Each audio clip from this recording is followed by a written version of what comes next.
नमस्कार, आप सभी का बहुत बहुत स्वागत है। वाटर का उपयोग पीने के साथ साथ कंस्ट्रक्शन वर्क में भी खूब किया जाता है और ह्यूमन सोसाइटी को पानी पीने का एक तरीका बताया गया कि यदि आप घूंट घूंट करके पानी पीते हो तो यह आपके शरीर के लिए बहुत ही लाभदायक है। और इसी तरीके से कंस्ट्रक्शन वर्क में क्यूरिंग करने के लिए यानी कि तराई करने के लिए गाइडलाइन बनाई गई। सो आज की इस वीडियो में हम प्रैक्टिकल तरीके से फुल इंफॉर्मेशन शेयर करेंगे कि कॉलम क्यूरिंग करने का सही तरीका क्या है, कॉलम क्यूरिंग किस तरीके से करनी चाहिए, दिन में कितनी बार करनी चाहिए, गर्मी के मौसम में किस तरीके से करनी चाहिए, फुल इंफॉर्मेशन आपसे शेयर करेंगे। सो चलिए वीडियो की शुरुआत करते हैं। वीडियो की शुरुआत करने से पहले आप सभी से बस छोटी सी रिक्वेस्ट है, यदि आप चैनल पर नए हो तो चैनल को सब्सक्राइब कर बेल आइकन प्रेस कर लीजिए, जिससे आगे आने वाली अच्छी वीडियो की नोटिफिकेशन आप सभी को मिलती रहे।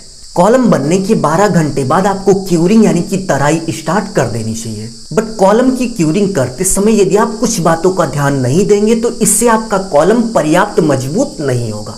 फर्स्ट पॉइंट की बात करें तो ज्यादातर लोग कॉलम की क्यूरिंग करते समय यानी कि कॉलम की तराई करते समय कुछ इस तरीके से दिन में एक बार कॉलम को पानी से नहला देते हैं।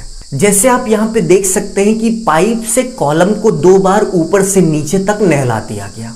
तो भाई साहब, ये तरीका बिल्कुल गलत है। यदि आप इस तरीके से कॉलम की क्यूरिंग करते हैं तो आप अपने घर का कॉलम कमजोर कर रहे हैं। यानी कि इस तरीके से यदि आप क्यूरिंग करते हैं तो आपके घर का जो कॉलम होगा वो पर्याप्त मजबूत नहीं होगा, क्योंकि कॉलम को मजबूत बनाने के लिए क्यूरिंग यानी कि तराई एक बहुत ही इंपॉर्टेंट पॉइंट है। यदि आप सही से क्यूरिंग नहीं करेंगे तो आपका कॉलम पर्याप्त मजबूत नहीं होगा। सो यहाँ पे क्वेश्चन उठता है कि हमें कॉलम की क्यूरिंग किस तरीके से करनी चाहिए। यदि आप अपने घर के कॉलम को पर्याप्त मजबूत बनाना चाहते हैं तो कॉलम बनने के 12 घंटे बाद पूरे कॉलम को कुछ इस तरीके से जूट के बोरे से आप ढक दीजिए।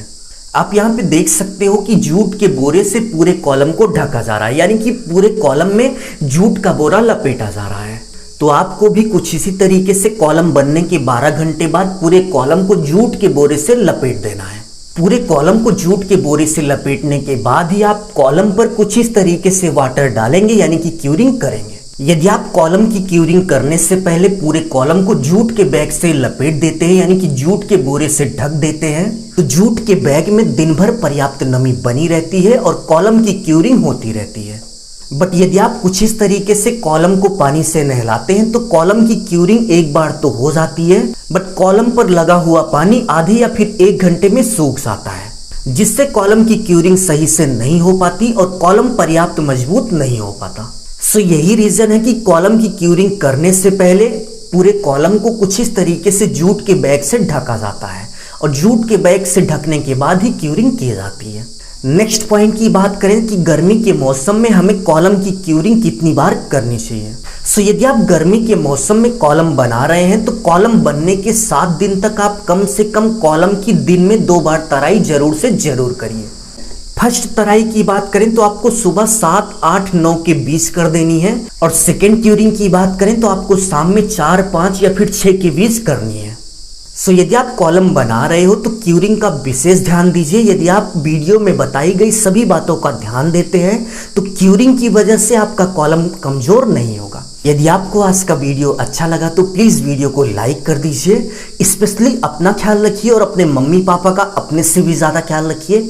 इसी भाव के साथ आप सभी से विदा लेते हैं। धन्यवाद।